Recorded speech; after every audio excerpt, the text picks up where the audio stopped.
اگر ہو جائے تو میں کہہ رہا ہوں نا وہ وہاں نگران آئین شکنی ہو جائے گی. آئین شکنی ہو جائے گی. وہ سزا تو آرٹیکل 6 ہی ہے.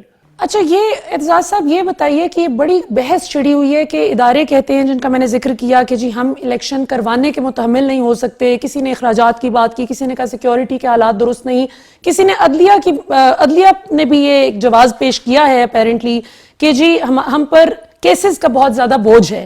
تو کیا آئینی اور قانونی اعتبار سے آپ کے سامنے کانسٹیٹیوشن آف پاکستان موجود ہے, آپ ہمیں بتائیے کہ ان کو اجازت ہے کہ یہ اس بات کا انکار کر سکیں کہ ہم الیکشن کروانے میں فیسیلیٹیٹ نہیں کر سکتے ای سی پی کو؟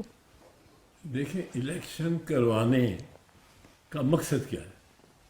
مقصد ہے کہ لافل گورنمنٹ ہو. صحیح. ایک دن اوپر ہو جائے لافل ٹینیور سے صحیح تو وہ گورنمنٹ نہیں رہتی, وہ حکومت اللیگل ہوگی. بالکل ٹھیک.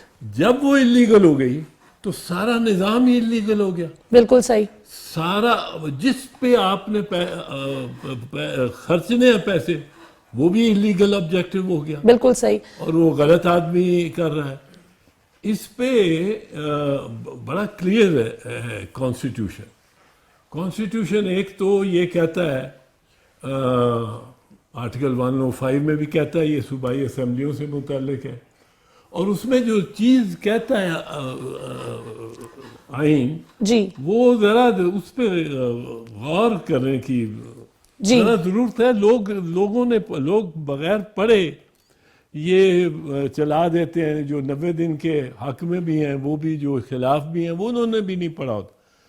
آئین کہتا ہے کہ گورنر جب ڈیزالو کرے گا پروونشل اسمبلی کو, not notwithstanding anything contained in clause 1, he shall appoint a date not later than 90 days from the date of dissolution of the holding for the holding of a general election to the assembly.